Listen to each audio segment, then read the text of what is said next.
नमस्कार। आज के व्याख्यान में हम राजस्थान में राजनीतिक चेतना उत्पन्न होने के कारणों का अध्ययन करेंगे।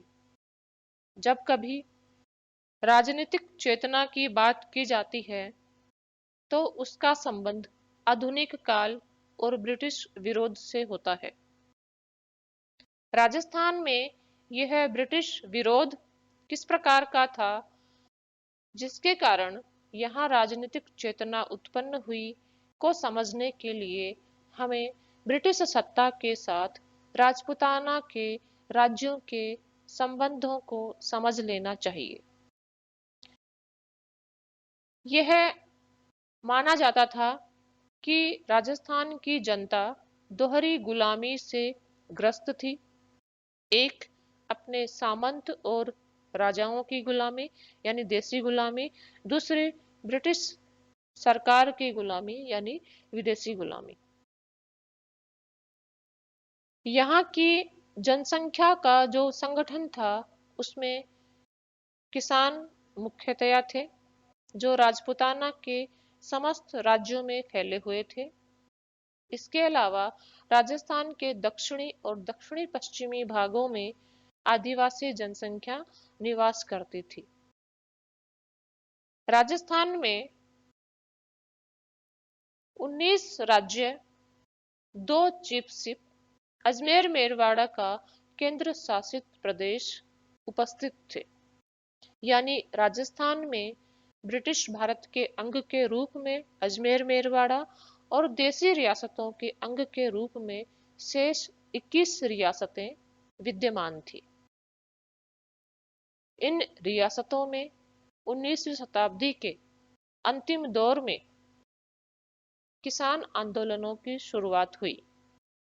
किसान आंदोलनों के लगभग समानांतर ही राजस्थान की आदिवासी जन समुदाय में गोविंद गुरु के नेतृत्व में आदिवासी आंदोलन भी हुए।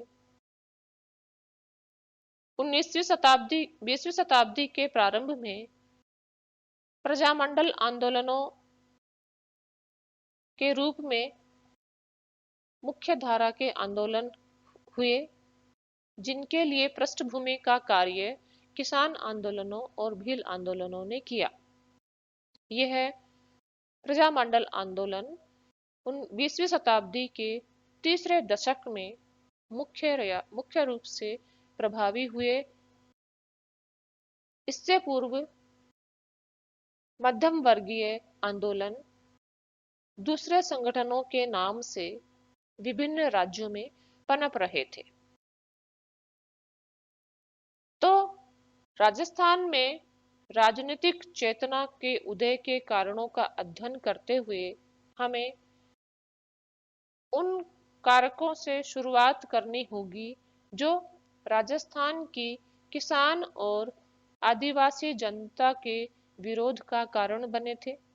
इसके अलावा हमें उन कारणों की चर्चा करनी होगी जो 20वीं शताब्दी के तीसरे चौथे दशक में मध्यम वर्गीय प्रजामंडल आंदोलनों का कारण बने थे, जिनका उद्देश्य वैधानिक सत्ता का लोकतांत्रिक बंटवारा था।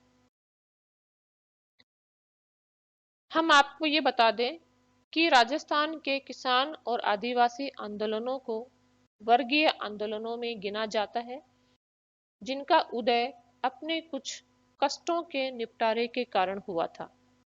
यह आंदोलन 19वीं शताब्दी के दूसरे अर्धशती में प्रारंभ हुए और लगभग निरंतर रूप में राजस्थान के भारत के साथ आजादी प्राप्त करने और भारतीय संघ में शामिल होने तक चलते रहे। राजस्थान में चलने वाले प्रजामंडल आंदोलनों को ही राजनीतिक चेतना के मुख्य धारा के रूप में गिना जाता है। तो हम राजस्थान में राजनीतिक चेतना के आंदोलनों के की पृष्ठभूमि के रूप में कुछ कारणों का अध्ययन करते हुए उन बातों का अध्ययन करेंगे जो 20वीं शताब्दी की मुख्य धारा की राजनीतिक चेतना के कारण थे। आज के व्याख्यान में हम पृष्ठभूमि में निहित उन कारणों का अध्ययन करेंगे जो आगे चलकर मुख्य धारा के राजनीतिक चेतना को उत्पन्न करने में सहायक सिद्ध हुए। इसमें सबसे पहले 1857 के गदर की बात की जाती है। 1857 का गदर जब राजस्थान में हुआ तब राजपूत शासकों की भूमिका मुख्य रूप से ब्रिटिश समर्थक होने की बनी रही। सामंतों की भूमिका अपने राजा की भूमिका के अनुकूल थी। यद्यपि सामंत वर्ग अनेक स्थानों पर विद्रोही पाया गया। राजस्थान में जो ब्रिटिश और देसी सेना तैनात थी, विद्रोह के प्रमुख रूप से संचालक वही थे। राजस्थान की जनता ने विद्रोह में भागीदारी नहीं की, यद्यपि उनकी भावना विद्रोहियों के प्रति सहानुभूति की थी। इस प्रकार तात्कालिक तौर पर 1857 के गदर ने बड़ी छाप नहीं छोड़ी, लेकिन यह एक ऐसे कथानक के रूप में जीवित रहा जो लोगों को विद्रोह की प्रेरणा देता था। इसलिए राजस्थान में जब कभी राजनीतिक चेतना के उदय की बात की जाती है तो 1857 के गदर को सर्वप्रमुख रूप से गिनाया जाता है।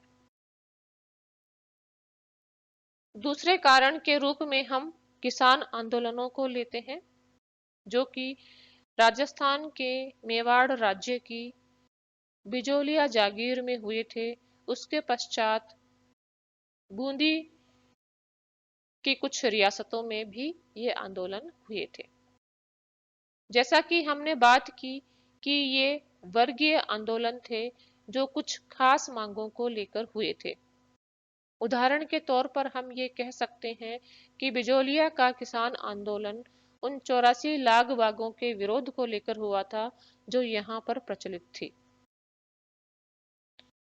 लेकिन बिजोलिया का किसान आंदोलन, उसमें लोगों का विरोध तथा यहाँ की महिलाओं का विरोध पुनः एक ऐसा रूपक बन गया जो कि राज सत्ता के विरोध का प्रतीक था, क्योंकि किसानों की मांगे बहुत ही जायज थी और वो एक शोषणकारी सामंत व्यवस्था का विरोध कर रहे थे।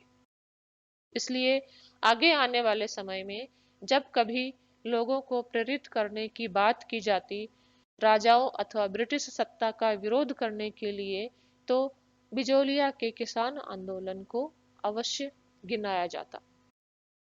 इसलिए किसान आंदोलनों ने उस विरोध की शुरुआत की जो जनता के द्वारा अपने राजाओं के प्रति किया जाना था, और इसने राजनीतिक चेतना को बढ़ाने में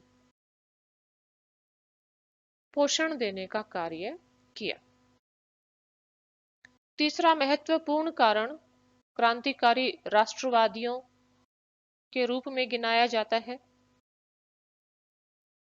राजस्थान में ब्रिटिश विरोध करने वाले नेताओं के रूप में सर्वप्रथम क्रांतिकारी राष्ट्रवादी ही पनपे थे, जो भारत के क्रांतिकारी राष्ट्रवादियों से संबद्ध थे और उनके साथ सामंजस्य स्थापित करके राजस्थान में भी क्रांतिकारी गतिविधियों को अंजाम देते थे।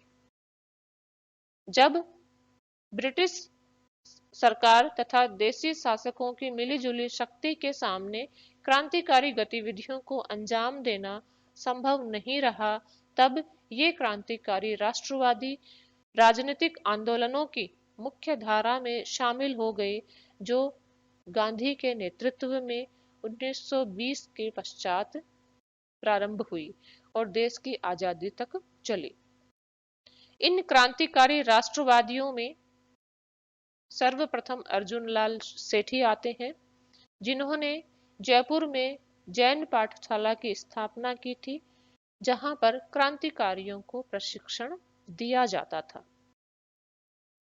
उदयपुर की शाहपुरा चीफ शाहपुरा रियासत के देवपुरा जागीर से आने वाले कृष्ण सिंह बारहट, जिन्होंने उदयपुर के राजाओं की सेवा की, उनके पुत्र केसरी सिंह बारहट, जिन्होंने उदयपुर, जोधपुर और कोटा के शासकों की सेवाएं की, उनके भाई जोरावर सिंह बारहट तथा केसरी सिंह बारहट के पुत्र प्रताप सिंह बारहट। ये बारहट परिवार की 3 पीढ़ियां क्रांतिकारी गतिविधियों में संलग्न थी और राजस्थान में क्रांतिकारी गतिविधियों के प्रतीक के रूप में प्रसिद्ध हुई। जोरावर सिंह बारहट को 1911 के दिल्ली षड्यंत्र केस में गवर्नर जनरल लॉर्ड हास्टिंग्स पर बम फेंकने वाला माना गया था और बम फेंकने की यह योजना अर्जुन लाल सेठी के मस्तिष्क की उपज मानी जाती है। केसरी सिंह बारहट कोटा में जैन साधु की हत्या के आरोप में गिरफ्तार हुए और सजा को प्राप्त किया। इनके पुत्र प्रताप सिंह बारहट भी क्रांतिकारी गतिविधियों में संलग्न होने के कारण जेल में थे। प्रताप सिंह बारहट से संबंधित कुछ कथानक इतने प्रसिद्ध हुए कि देश के लिए बलिदान करने के लिए किस हद तक त्याग की आवश्यकता होती है, यह उन्होंने अपने उदाहरण से सिद्ध किया। उदाहरण के तौर पर यह बताया जा सकता है कि जब ये मेरठ की जेल में थे, तब अपने साथी क्रांतिकारियों के नाम बताने के लिए इन्हें इस आधार पर इमोशनली ब्लैकमेल करने की कोशिश की गई कि अगर वो अपने साथियों के नाम बता देंगे तो उन्हें मुक्त कर दिया जाएगा, क्योंकि उनकी मां उनके लिए रो रही होगी। प्रताप सिंह बारहट ने जवाब दिया कि वो अपनी मां का रोना बंद करने के लिए बहुत सारी माओं को नहीं रुला सकते हैं। प्रताप सिंह बारहट जेल में यातनाओं के फलस्वरूप मृत्यु को प्राप्त हुए। जब इनके पिता केसरी सिंह बारहट को यह बताया गया कि आपके पुत्र की मृत्यु हो गई, यह सूचना आपको किससे मिली, तो उन्होंने बड़े शांत स्वर में जवाब दिया कि आप ही से मिली। इस प्रकार बारहट परिवार 3 पीढ़ियों से राजस्थान में क्रांतिकारी राष्ट्रवाद को संचालित किए रहा। 1915 में गदर आंदोलन के अंतर्गत जब ब्रिटिश सत्ता को सैनिक क्रांति के माध्यम से समाप्त कर देने की योजना बनाई गई, राजस्थान में इस योजना को कार्यान्वित करने का उत्तरदायित्व राव गोपाल सिंह खरवा और विजय सिंह पथिक को दिया गया। ये रासबिहारी बोस से संलग्न के साथ तालमेल में इस योजना को अंजाम देने वाले थे। इस योजना की सूचना भारत सरकार को मिल गई और यह कार्यान्वित नहीं हो सका। उसके पश्चात राव गोपाल सिंह खरवा और विजय सिंह पथिक को टाटगढ़ में नजरबंद किया गया। उसके पश्चात विजय सिंह पथिक बिजोलिया किसान आंदोलन से संबद्ध हो गए। क्रांतिकारी राष्ट्रवादियों को आर्थिक सहायता उपलब्ध कराने और शरण देने में ब्यावर के सेठ दामोदर दास राठी का नाम प्रमुखता से गिनाया जाता है। यह क्रांतिकारी राष्ट्रवादी राजस्थान में राजनीतिक प्रतिरोध को प्रारंभ करने वाले प्रथम व्यक्ति थे और बाद में ये मुख्य धारा में शामिल हो गए। इस प्रकार यह उचित रूप से कहा जा सकता है कि राजस्थान में राजनीतिक प्रतिरोध की शुरुआत क्रांतिकारी राष्ट्रवाद के रूप में हुई और बाद में यह वैधानिक आंदोलन में परिवर्तित हो गई। चौथे महत्वपूर्ण कारण के रूप में हम दयानंद सरस्वती और उनके आर्य समाज को ले सकते हैं। स्वामी दयानंद सरस्वती का धर्म और समाज सुधार इतना उग्र था कि उसे सैनिक हिंदुत्व की संज्ञा दी जाती है। इसने वैदिक संस्कृति में गौरव अनुभव करने के संदेश को इतनी उग्रता से प्रसारित किया कि उससे विदेशी प्रतिरोध की भावना स्वतः ही पुष्ट होती थी। स्वामी दयानंद सरस्वती ने स्वराज्य, स्वदेशी, स्वभाषा, स्वधर्म का नारा दिया। स्वामी दयानंद सरस्वती ने राजस्थान की 4 यात्राएं की थी। ये 3 यात्राएं की थी, माफ कीजिए। पहली यात्रा 1865 में करौली राज्य के शासकीय मेहमान के रूप में हुई। उसके पश्चात उन्होंने उदयपुर, जोधपुर और अजमेर की यात्राएं की। यहाँ पर राजाओं, सामंतों और प्रबुद्ध नागरिकों से उनका समागम हुआ। राजस्थान में स्वामी दयानंद सरस्वती ने उदयपुर में परोपकारिणी सभा की स्थापना की, जो समाज सुधार का कार्य करती थी। उदयपुर के महाराणा सज्जन सिंह इसके अध्यक्ष बनाए गए। बाद में अजमेर में इसका कार्यालय स्थानांतरित कर दिया गया। अजमेर में ही आर्य समाज के प्रकाशन के रूप में वैदिक यंत्रालय की स्थापना हुई, जहां से वैदिक साहित्य प्रकाशित किया जाता था। वैदिक समाज आंदोलन के आर्य समाज आंदोलन के रूप में यहाँ पर सामान्य तथा महिला शिक्षण के लिए अनेक शिक्षण संस्थाओं का संगठन किया गया, जहां पर वैदिक संस्कृति की शिक्षा दी जाती थी, अथवा जब यह शिक्षा भारतीय और आधुनिक पाश्चात्य दोनों शिक्षण पद्धतियों के सम्मिश्रण पर आधारित होती थी, तब इसे एंग्लो वैदिक स्कूल्स कहा जाता था। इन शिक्षण संस्थाओं के माध्यम से और समाज सुधार के माध्यम से स्वामी दयानंद सरस्वती के आर्य समाज ने अपनी संस्कृति में गौरव महसूस करने की भावना को जितना तीव्र किया, उतना तीव्र करने में भारत के अन्य समाज सुधार आंदोलनों का योगदान नहीं रहा। यानी स्वामी दयानंद सरस्वती का योगदान सर्वाधिक रहा और राजस्थान में स्वामी दयानंद सरस्वती और उनके आर्य समाज का प्रभाव लगभग संपूर्ण राजस्थान में हुआ। इस प्रकार हमने राजस्थान में राजनीतिक चेतना उत्पन्न करने के कारणों के रूप में उसकी पृष्ठभूमि तैयार करने हेतु 4 महत्वपूर्ण कारण देखे।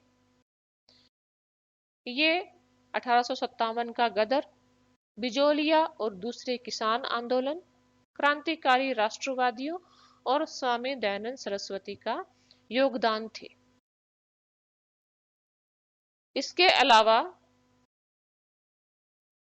अन्य जो शेष कारण रह जाते हैं, उनका अध्ययन हम आगामी व्याख्यान में करेंगे। धन्यवाद।